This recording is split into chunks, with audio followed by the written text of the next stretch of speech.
히브리서 8장 1절로 13절까지 우리 한 절씩 교독합니다. 제가 먼저 1절을 읽겠습니다.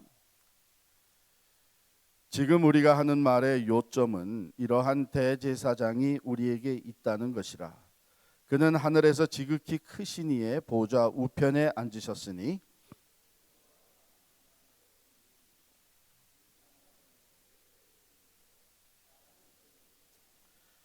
대제사장마다 예물과 제사 드림을 위하여 세운 자니 그러므로 그도 무엇인가 드릴 것이 있어야 할지니라.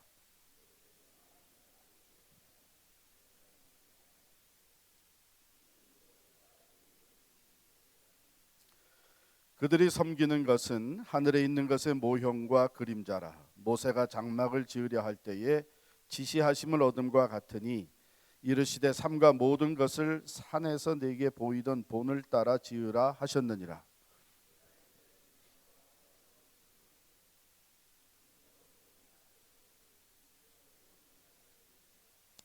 저 첫 언약이 무흠하였더라면 둘째 것을 요구할 일이 없었으려니와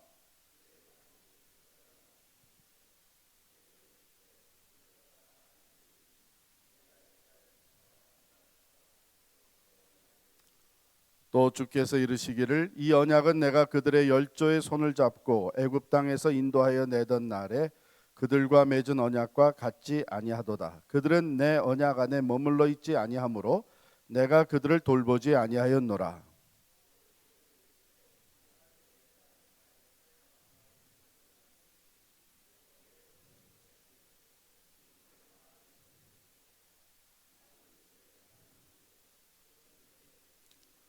또 각각 자기 나라 사람과 각각 자기 형제를 가르쳐 이르기를 주를 알라 하지 아니할 것은 그들이 작은 자로부터 큰 자까지 다 나를 알미라.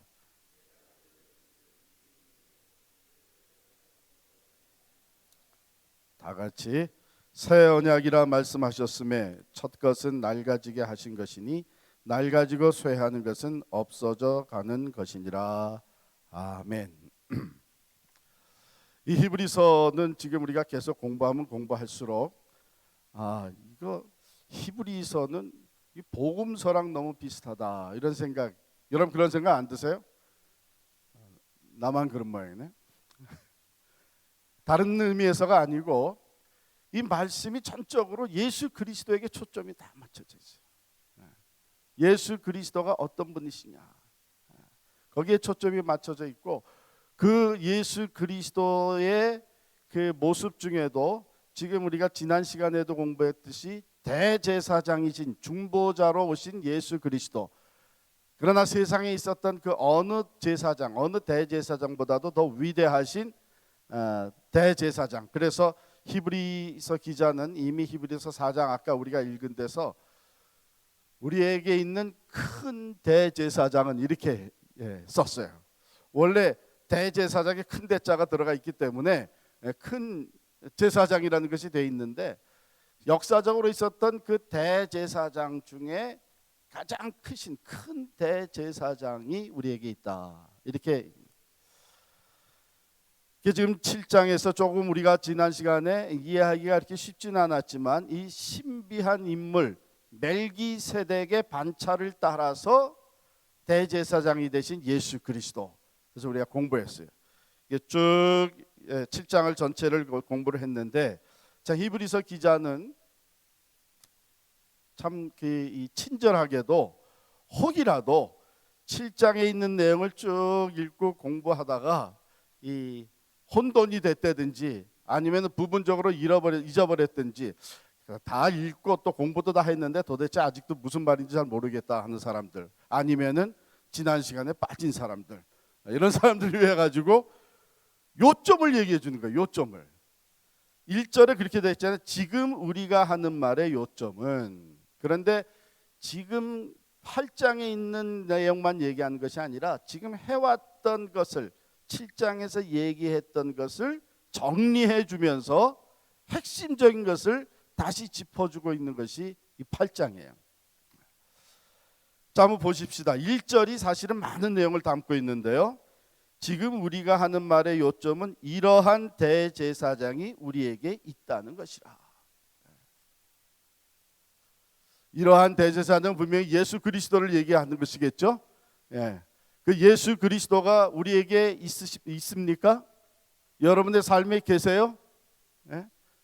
그러면 그분이 정말 어떤 분이신지 이것을 우리가 요점을 통해서 다시 한번 확인하고 정말 그분이 우리에게 계시다, 나의 대제사장이 되시다고 하는 그 확신을 오늘 저녁에 조금 더 아주 강하게 가졌으면 좋겠어요. 왜냐하면 우리가 신앙생활을 한다고 하면서도 이 세상살이에 너무 이렇게 치이고 저렇게 치이고 눌리고 하다 보니까 마치 예수가 안 계신 것처럼 그렇게 우리가 살아갈 때가 적지 않게 많은 것 같아요. 그래서 어떤 사람은 자기의 그 죄책감에 눌려서 살아가는, 이 죄 문제가 예수 그리스도 안에서 다 해결됐음에도 불구하고 죄책감에 눌려서 살아가는 그리스도인들도 있단 말이에요. 내일에 대한 두려움에 쌓여서 살아가는, 이 세상의 염려와 걱정에 파묻혀서 살아가요. 이제 내일엔 더 이상 소망이 없는 것처럼 세상을 살아간단 말이에요. 오늘 말씀 통해서 이러한 대제사장이 우리에게 계시다. 그 요점을 정리해 보면 이러한 대제사장이라고 하는 거 보니까 그것은 앞부분에 있었던 것을 얘기하는 겁니다. 앞부분에 특별히 26절 말씀 같이 읽겠습니다. 7장 26절 시작. 이러한 대제사장은 우리에게 합당하니 거룩하고 악이 없고 더러움이 없고 죄인에게서 떠나 계시고 하늘보다 높이 되시니라. 이러한 대제사장, 26절에도 이러한 대제사장에서 자연스럽게 연결을 시켜주세요. 한마디로 하면 흠이 없으신 분. 그러나 역사 속에서 있었던 대제사장들은 다 우리와 똑같은 흠이 있는 죄인들이었단 말이에요. 그래서 그들이 대제사장의 역할, 제사장의 역할을 감당하게 하려면 먼저 스스로 성결하게 되는 성결법을 다 절차를 지낸 후에 들어가서 제사장 역할을 할 수 있게 됐단 말이죠.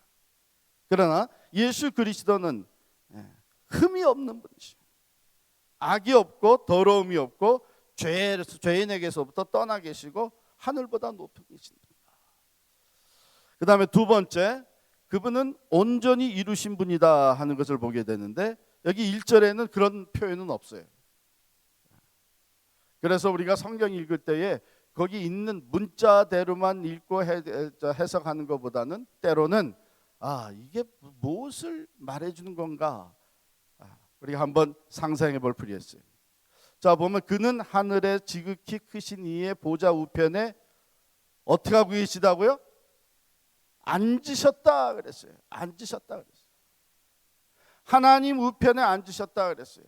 자, 우리 그 장막을 짓고 성전을 만들어 놓고 거기에 하나님의 임재, 하나님이 계시다고 하는 자리가 어디예요?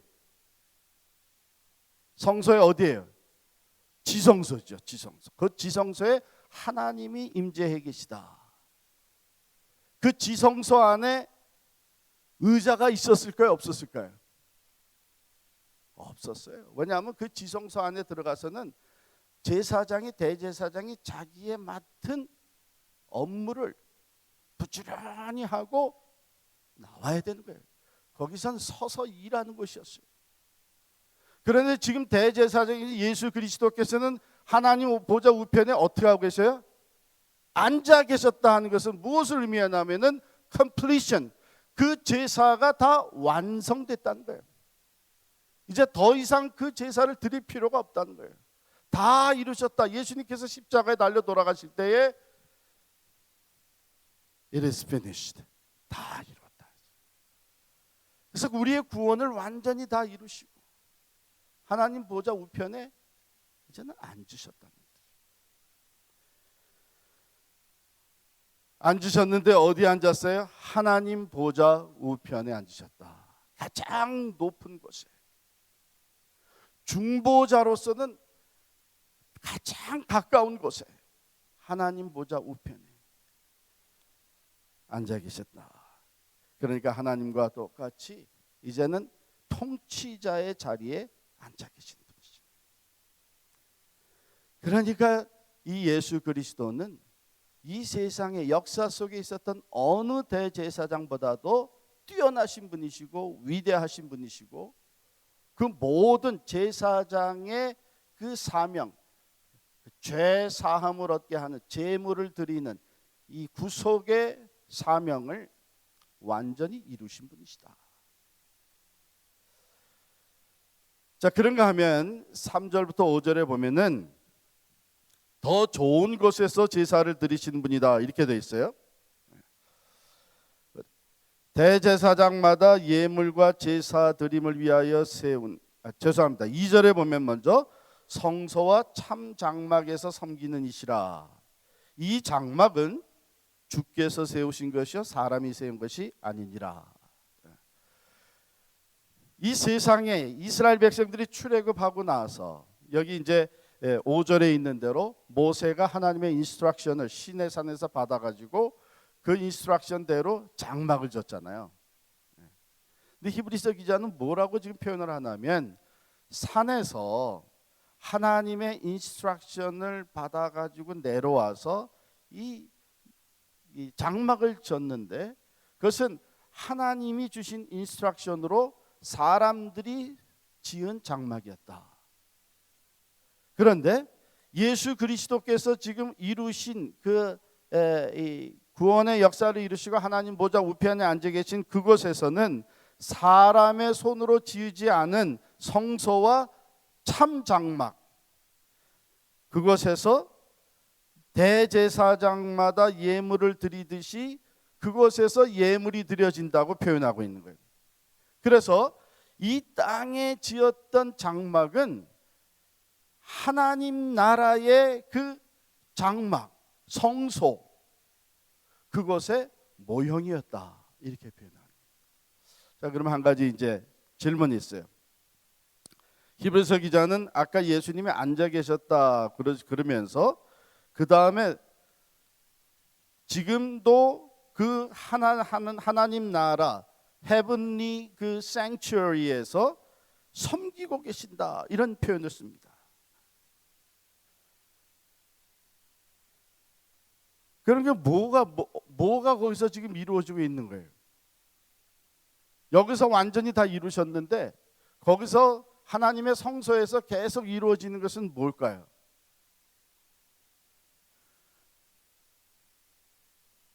예수 그리스도의 보혈이 우리의 죄를 다 씻으시고 우리를 의롭게 만드시고 우리가 하나님 앞에 나아갈 수 있는 길을 열어주셨잖아요. 그 구원의 역사가 여전히 거기서 이루어지고, 그 중보의 역사가 여전히 이루어지고 있다고 하는 거예요. 그런데 다시 제물을 드릴 필요가 없다는 얘기입니다. 그래서 예수님은 보좌에 앉아 계세요. 그러나 그 중보의 역사는 거기서도 계속 이루어지고 있어요. 왜냐하면 예수 그리스도의 보혈의 구속의 능력은, 그 구속의 은총은, 그 제물의 효과는 영원한 것이기 때문에 그렇습니다. 영원한 것이. 역사 속에서 대제사장들이 백성들을 위해서 드렸던 제물은 일시적인 것이었어요. 그 당시에 그 죄를 위해서 제물이 드려졌던 거예요.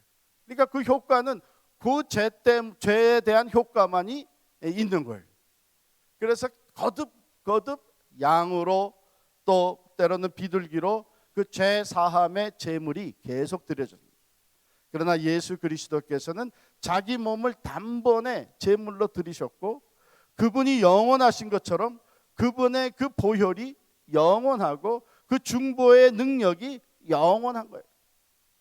그것이 하나님 그 헤븐리 생츄어리에서, 그 성소에서 계속 그 구속의 역사가 계속되어지고 있다고 합니다. 이건 참 놀라운 것이죠. 그래서 더 좋은 곳에서 제사를 드리고 있다. 이 땅에 모세를 중심으로 지어졌던 그 장막, 또는 이 땅의 성전, 예루살렘 성전, 이런 것들은 다 일시적인 것입니다. 그리고 그것은 영원한 하나님 나라의 그 성소의 모형이었다. 이렇게. 자, 그 다음에 6절부터 보게 되면은 언약에 대해서 얘기를 합니다. 새 언약의 필요성에 대해서 먼저 7절에 말씀을 하는데요. 그 첫 언약이 무흠하였더라면, 아무런 흠이 없고 완전한 거였더라면 또 다른 언약이 필요하지가 않았다.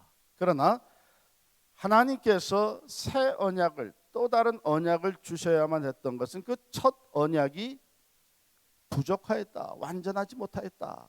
그러면 하나님이 주신 약속이 불완전한 약속이었느냐? 하나님이 언약을 하셨잖아요. 언약을 주셨잖아요. 그러면 하나님이 주신 약속이 불완전하였던 거냐? 그건 아니죠. 하나님이 여기 9절에 보면은 주께서 이르시기를 이 언약은 내가 그들의 열조의 손을 잡고 애굽 땅에서 인도하여 내던 날에 그들과 맺은 언약과 같지 아니하도다. 그들은 내 언약 안에 머물러 있지 아니하므로 내가 그들을 돌보지 아니하노라. 그랬어요. 출애굽하고 하나님께서 이스라엘 백성들과 언약을 맺으셨어요. 너희가 이 말씀대로, 이 계명대로 살게 되면 영원히 너희는 내 백성이 될 거라. 나는 너희 하나님 될 것이다. 그랬더니 이스라엘 백성들이 그 언약에 반응하기를 우리는 영원히 여호와 하나님만을 섬기겠습니다. 하나님의 말씀에 순종하겠습니다. 언약이 맺어졌어요. 그런데 여기에 보게 되면은 9절에 그러나 그들은 내 언약 안에 머물러 있지 아니하도다. 하나님을 반역을 했어요. 하나님의 말씀, 그 약속을 깼어요. 불순종했어요. 그러므로 그 죄를 질 때마다 그들이 대제물을 드리면서 그 죄 사함의 속죄 제사를 드려야만 했던 거예요. 근데 그것은 완전하게 그들을 변화시키지는 못했어요. 그래서 하나님께서 새로운 언약, 새 언약을 주시게 됐다는 것이죠. 더 좋은 언약이에요. 자, 그럼 더 좋은 언약은 여기에서 지금 언급된 거냐 하면 그렇진 않아요. 이미 예레미야 31장에 보면 하나님이 주신 새 언약에 대해서 언급하고 있어요. 우리 한번 찾아보십시다. 예레미야서 31장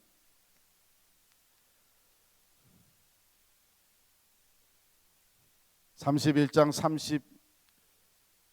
31절로부터 34절입니다. 거기 이 컬런을 하지 않고 그냥 31, 34에서 이거 무슨 그 컴비네이션 넘버 같이 됩니다. 다 찾으셨어요? 예레미야 31장 31절부터 34절 우리 다 같이 읽겠습니다. 시작. 여호와의 말씀이니라. 보라, 날이 이르리니 내가 이스라엘 집과 유다 집에 새 언약을 맺으리라.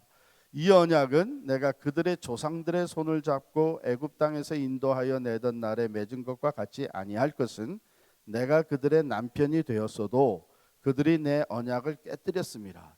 여호와의 말씀이니라.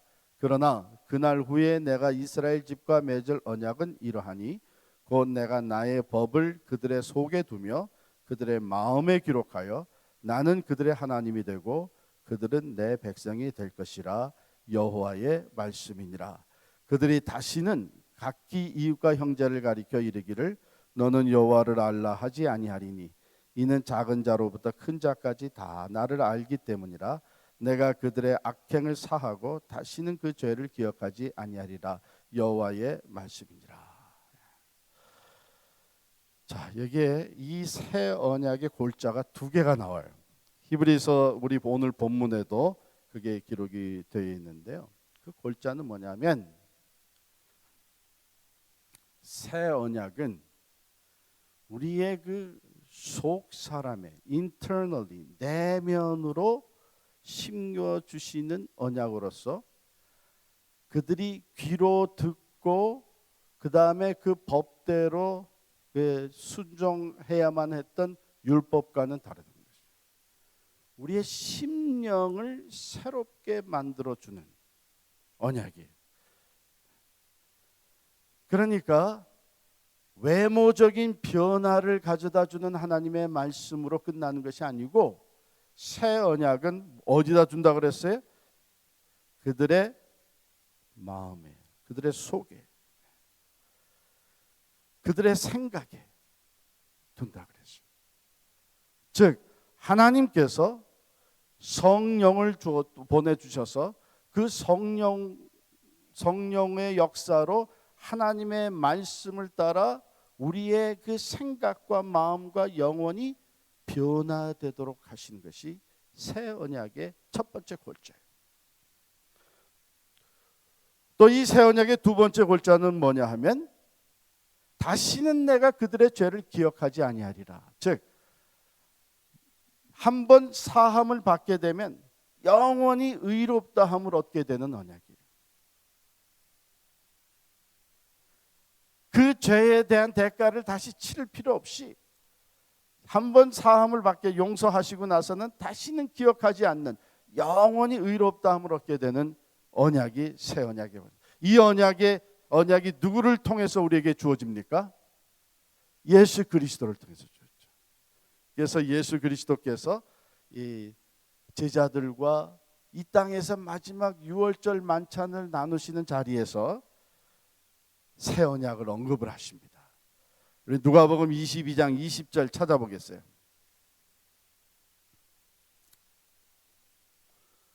누가복음 22장 20절.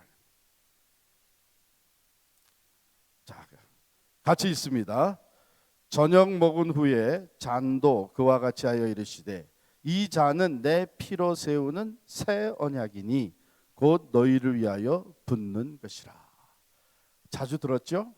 우리 성찬식 할 때마다 내 피로 세운 새 언약이다. 내 피로 세운 새 언약. 사도 바울이 고린도전서 11장에서 이것이 내가 주께 받은 것을 너에게 전한다 하면서 이 성찬식에 대한 말씀을 전할 때 새 언약, 피로 세운, 예수 그리스도의 피로 세운 새 언약.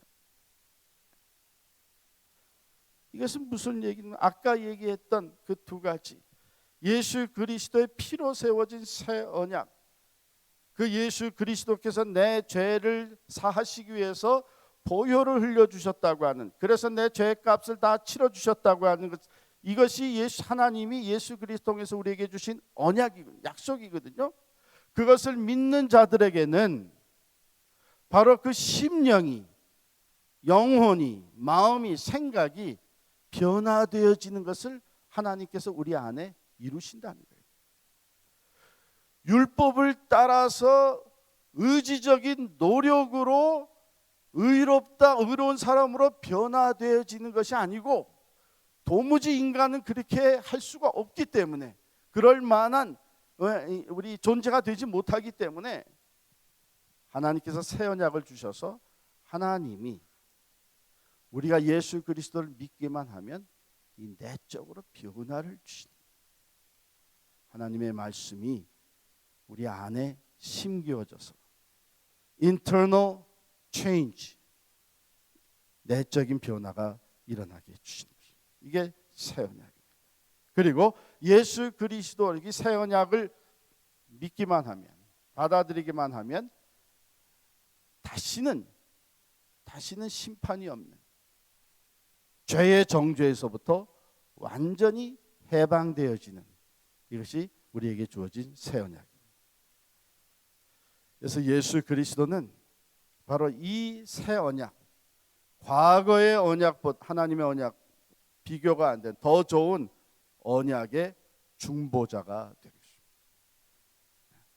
그 전에 대제사장들은 하나님과 백성들 사이에서 중보자 역할을 했는데, 어느 언약을 따라서 중보자 역할을 했나 하면은 구약의 옛 언약을 따라서 중보자 역할을 했어요. 그래서 그 중보는 영원하지 못했습니다. 일시적인 것이죠. 중보자 자체도 완전한 존재가 아니었어요. 우리와 같은 죄인이었어요.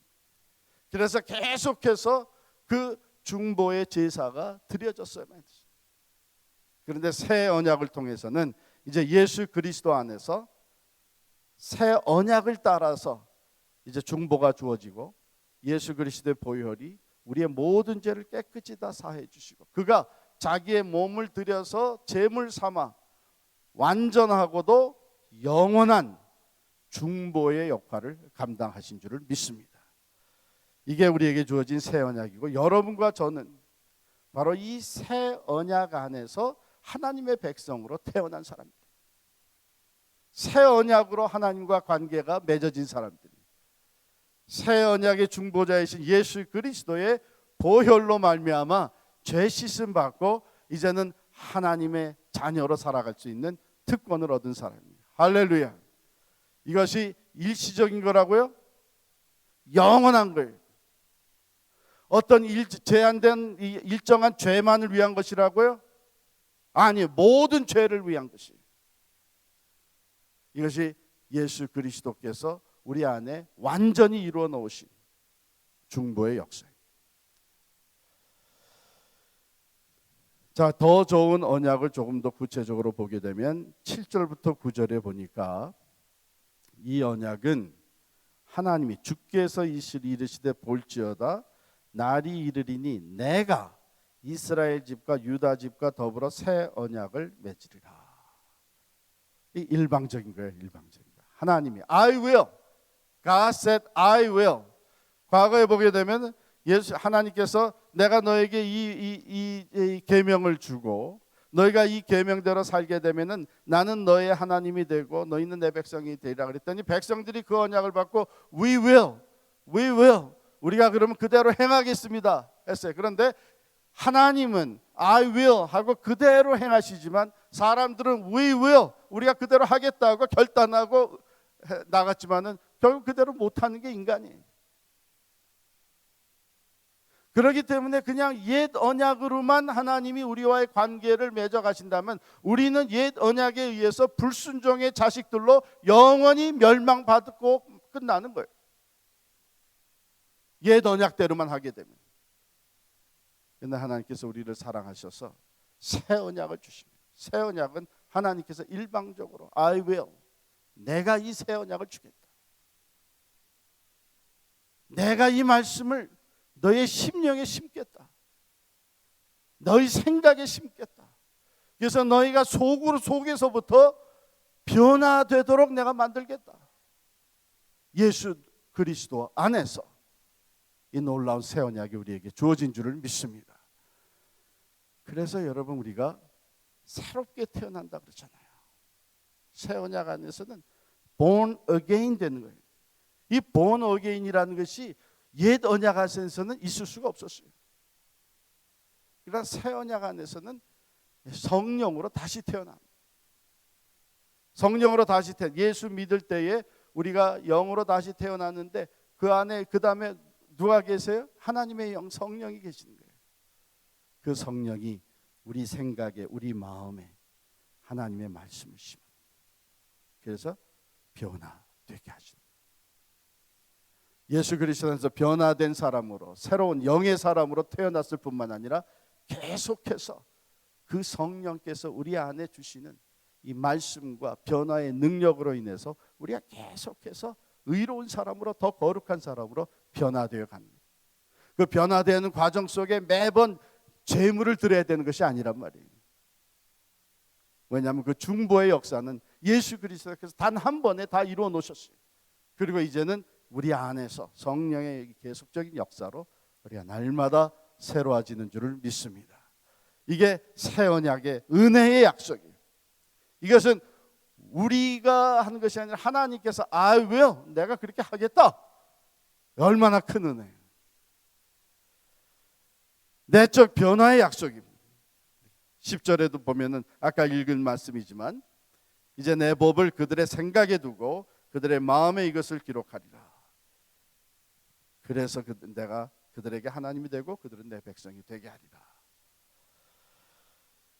그런가 하면 이것은 용서의 약속이기도 합니다. 새 언약은 용서의 약속. 11절부터 12절 보면은 각각 자기 나라 사람과 각각 자기 형제를 가르쳐 이르기를 주를 알라 하지 아니할 것은 그들이 작은 자로부터 큰 자까지 다 나를 알미라. 내가 그들의 불의를 긍휼히 여기고 그들의 죄를 다시 기억하지 아니하리라. 하나님께서 이 새 언약 안에서 우리를 긍휼히 여기시고 우리의 죄를 용서해 주시는데 완전히 사해 주시고 다시는 기억조차 하지 아니하신다. 할렐루야. 야, 여러분, 그런데 이상하게 우리는 자꾸 기억을 해요. 하나님은 우리를 용서해 주시고 기억조차 아니하시는데 우리는 자꾸 기억을 해요. 내 죄만 기억하는 게 아니라 남의 죄도 계속 기억해요. 그래가지고는 뭐 한번 잘못하게 되면 과거에 잘못한 것까지도 다 또 끄집어내요. 아니 그거 용서해 줬다 그러고 왜 또 그 얘기하냐 그러면은 이제 봤더니 넌 용서 받을 놈이 못 돼 이러면서 또 이제 과거 거까지도 다 내 죄도 그래. 내가 회개하고 눈물로 하나님 앞에 항상 그때 참 회개하고 하나님 앞에 부르짖고 참 그 죄 사함의 기쁨과 그 자유함이 있었는데 시간이 또 지나가가지고 뭐가 또 참 안 되면은 내가 그때 그 죄 때문에 그 죄 대가를 지금 받나? 하나님이 용서해 주신 것이 아니었나? 뭐 이런 그 죄책감이 들어요. 근데 우리 하나님 뭐라 그랬어요? 내가 죄를 용서하고 다시는 기억조차 안 해. 너의 죄 사해 주사 기억 아니하시네. 너의 죄 사해 주사 기억하지 않으시네. 얼마나 용서의 약속. 여러분 하나님은 신실하세요. 신실하세요. 약속하신 것을 번복하시는 분이 아니시죠. 마지막으로 13절에 보면 새 언약이라 말씀하셨음에 첫 것은 낡아지게 하신 것이니 낡아지고 쇠하는 것은 없어져 가는 것이니라. 이렇게 표현했어요. 그렇죠? 히브리서 기자가 새 언약이라 말씀하셨음에 첫 것은 옛 언약은 낡아지고 쇠하고 없어졌다. 그러나 새 언약은 그러면 어떻다는 거예요? 영원하다는 거예요. 영원하다. 우리가 받은 구원은 영원한 구원인 줄 믿으시기를 바랍니다.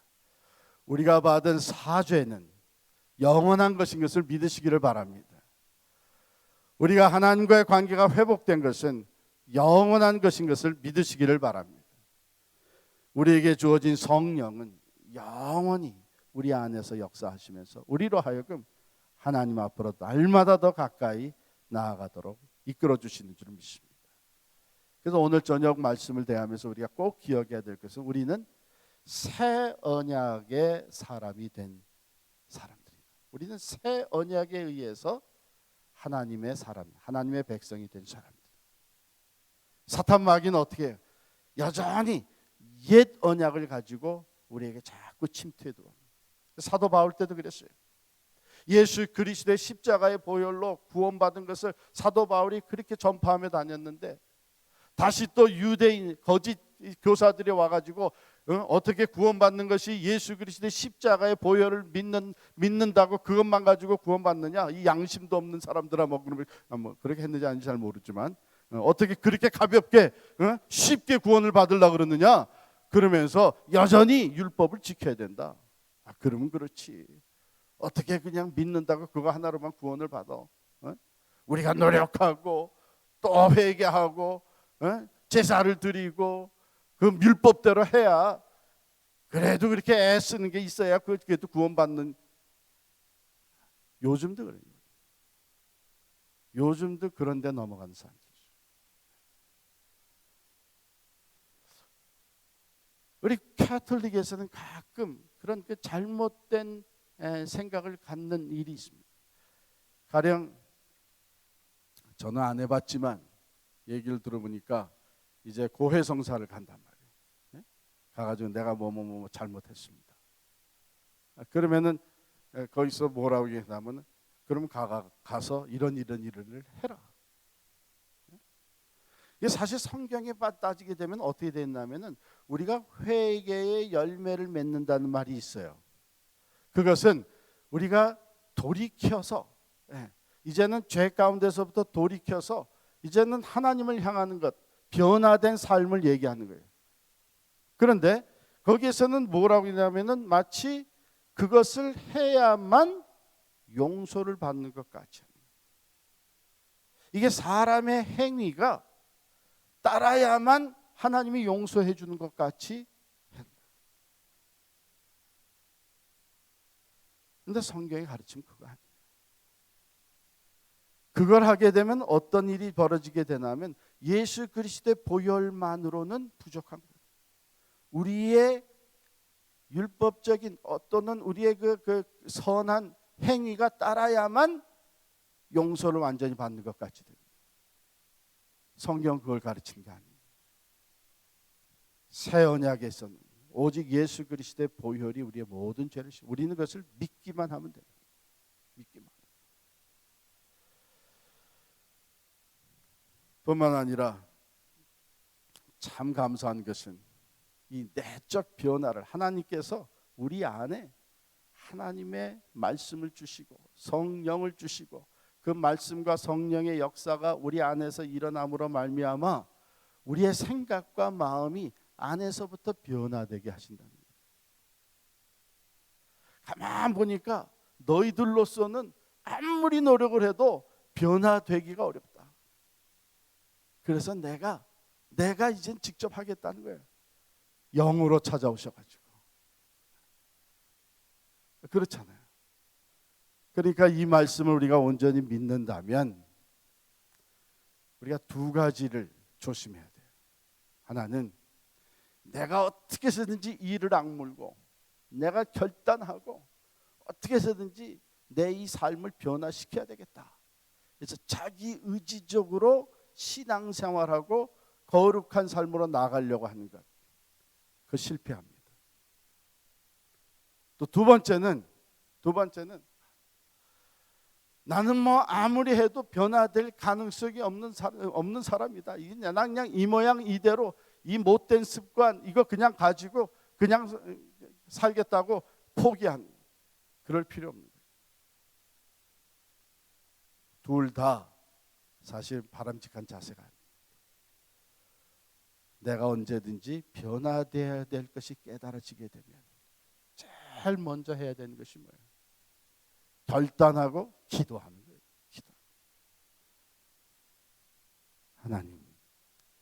하나님께서는 나를 변화시킬 수 있습니다. 이것이 바로 참 오랫동안 해결되지 않은 못된 습관이라고 할지라도 참 내 생각에서 사라지지 않는 좋지 않은 생각이라고 할지라도 하나님은 능히 나를 변화시킬 수 있는 줄을 믿습니다. 하나님, 내 안에 하나님의 말씀을 심어주시고 하나님의 영으로 역사하여 주셔서 내 생각이 변화되게 하시고 내 삶이 새롭게 하여 주옵소서. 진실되게.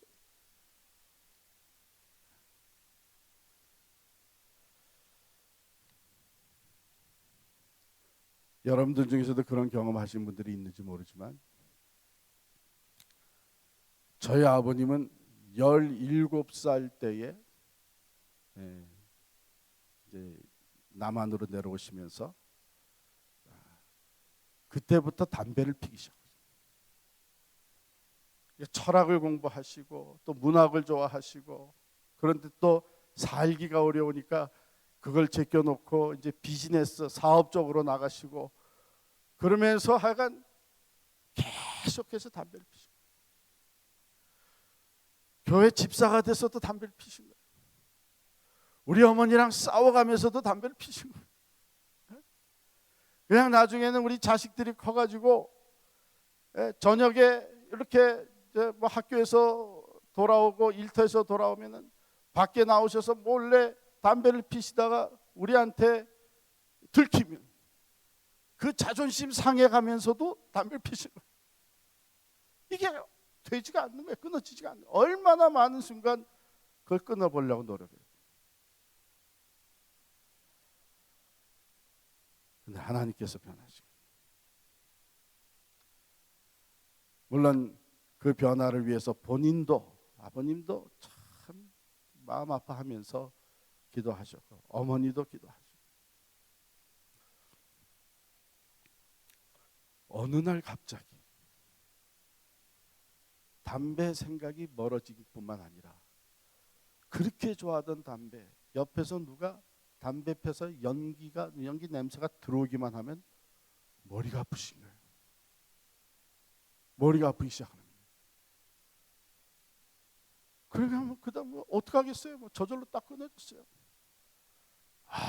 그래가지고 그 한 달 그 들어가는 그 담배값, 예? 그거 가지고 새 냉장고를 집어넣지 않겠어요? 예? 왜냐하면은 아버님 어머님이 이렇게 계산해 보더니 그 냉장고를 이제 월부로 사가지고, 예? monthly 페이먼트를 하는데 그것이 한 달 담배값이면 되겠더라는 거예요. 그래서 냉장고 사놨죠. 그 다음에 또 세탁기계 사놨죠. 저는 그때 참 우리 아버님이 굉장히 자존심이 강하신 분이신데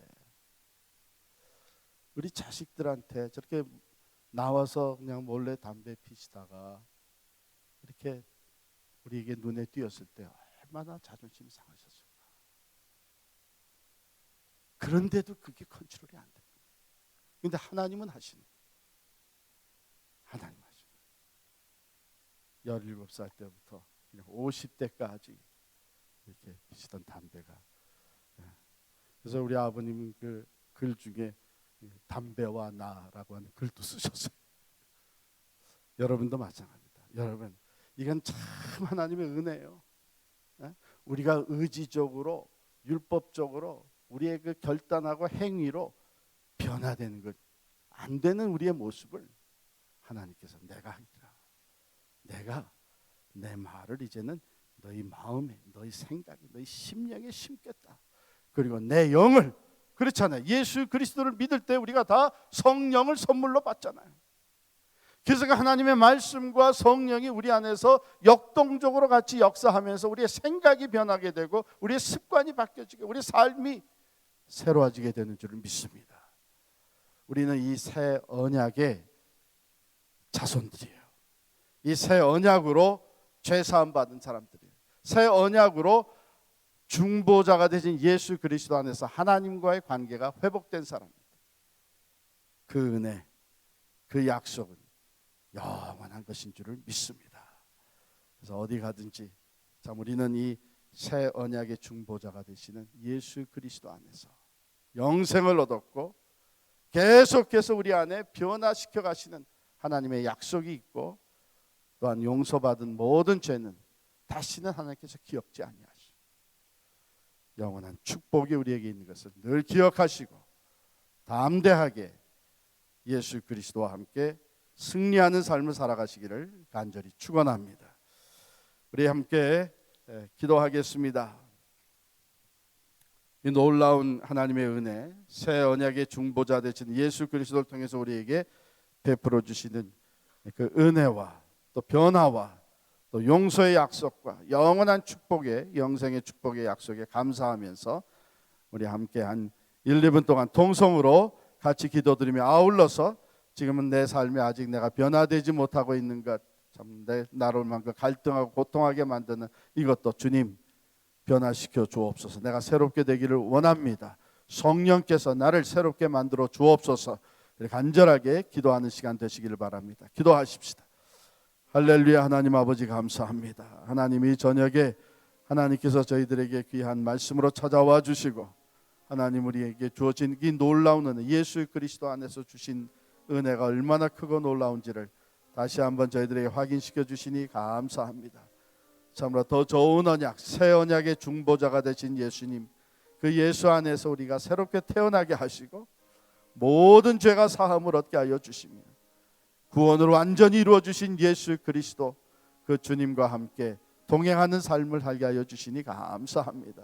하나님 보좌 우편에서 오늘도 우리들을 위해서 중보하시며 기도하시며 우리들을 날마다 새롭게 하시고 구원의 확신을 가지고 이 세상을 이기며 살아가게 하시니 진심으로 감사합니다.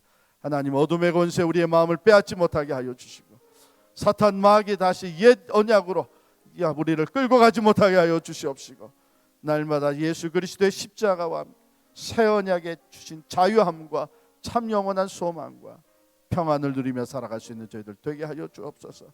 오 주님 감사합니다. 주님 하나님 우리들을 택하여 주시고 새 언약의 중보자 되시는 예수 그리스도 안에서 새 언약의 자손으로 하나님의 새로운 백성으로 태어나게 하여 주심을 감사합니다.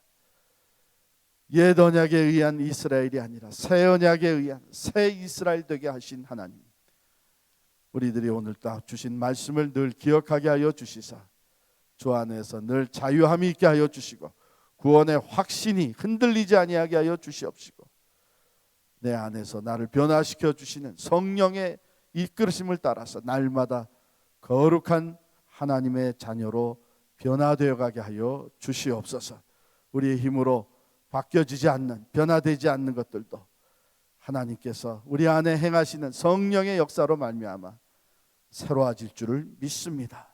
겸손히 주님 앞에 결단하고 기도하며 성령의 인도하심을 따라갈 수 있도록 도와주시옵소서. 예수님의 이름으로 간절히 기도하옵나이다. 아멘.